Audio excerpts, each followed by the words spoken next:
बाबूजी 62 इयर्स की male patient हैं। इनको मेजर हार्ट अटैक हुआ था। जब ये हमारे पास आए थे तो इनको काफ़ी ज़्यादा सांस में तकलीफ़ हो रही थी, छाती में दर्द भी था।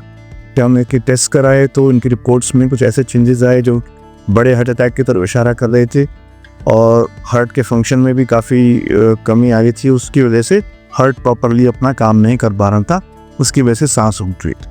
तुमने बाबूजी पे शुरू में दवाइयों पे रखा, उस दवाइयों पे रखने के बाद बाबूजी पे स्टेबलाइज़ किया। जब बाबूजी की सांस फूलने कम हो गई, ब्लड प्रेशर, हार्ट रेट वगैरह सब स्टेबलाइज हो गया, तब हमने बाबूजी की एंजियोग्राफी की।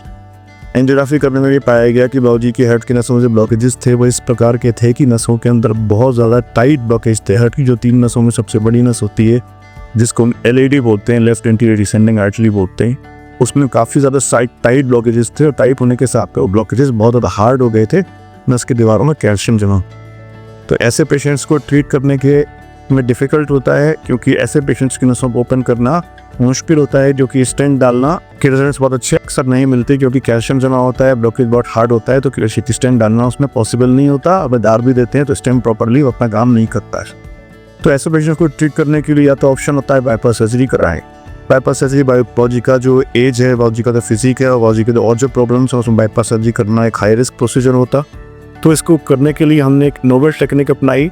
नोवेल टेक्निक का नाम है ऑर्बिटल एथेरेक्टम। ऑर्बिटल एथेरेक्टम एक ऐसी टेक्निक है जो पिछले 2-2.5 साल में इंडिया में अवेलेबल हुई है, और एक एडवांस टेक्निक है जिसके बारे में अवेयरनेस जनरल पब्लिक में कम है।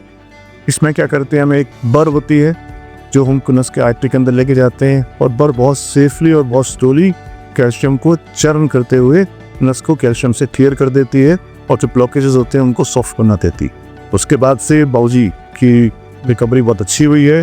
बाबूजी भी स्टेबल है, बाबूजी का ब्लड प्रेशर ठीक है, उसकी ढक्कन धड़कन ठीक है, बाबूजी को पेशाब ठीक से हो रहा है। आज हम प्लान कर रहे हैं कि बाबूजी में अपने घर जाएंगे डिस्चार्ज पेपर के, और I pray for a long life, happy and healthy life. उनसे मिलने आते रहेंगे, उनका आशीर्वाद हमको मिलता रहेगा, और हमसे इसको गाइडेंस चाहिए होगी तो वो भी हमको बीच में दे। जब हॉस्पिटल आया तो सांस ਦੇ ਵਿੱਚ ਦਿੱਕਤ ਸੀਗੀ, ਤੇ ਡਾਕਟਰ ਸਾਹਿਬ ਨੇ ਆਪਣਾ कंट्रोल किया, और हम सांस कोई दिक्कत नहीं है, बिल्कुल ठीक महसूस कर रहे हैं। डॉक्टर साहब ने सारा कंट्रोल करता। टाइम के अंदर during the day also they were very attentive, पूरा उन्होंने टेक केयर किया है। इफ़ एनीथिंग, इफ़ आई से टू देम कि कुछ मुझे ऊपर नीचे लग रहा है, तो वो इंस्टेंटली आकर उसको देखते थे कि इट इज़ राइट और नो, बीट BP और पल्स। काफ़ी अच्छा हमारा एक्सपीरियंस रहा डॉक्टर साहब के साथ, एंड विद न्यू टेक्नोलॉजी जैसे सर ने हमें एक्सप्लेन किया था, तो हमारा काफ़ी मतलब हम सेटिस्फाइड थे कि रिस्क फैक्टर बहुत ही कम है। एंड हम लोगों को भी अवेयर करना चाहेंगे कि आप इस टेक्नोलॉजी की तरफ आइए, जानिए इसके बारे में। मैं बहुत धन्यवाद देना चाहूँगा गुरविंदर सिंह जी का भी, और फैमिली मेम्बर्स का।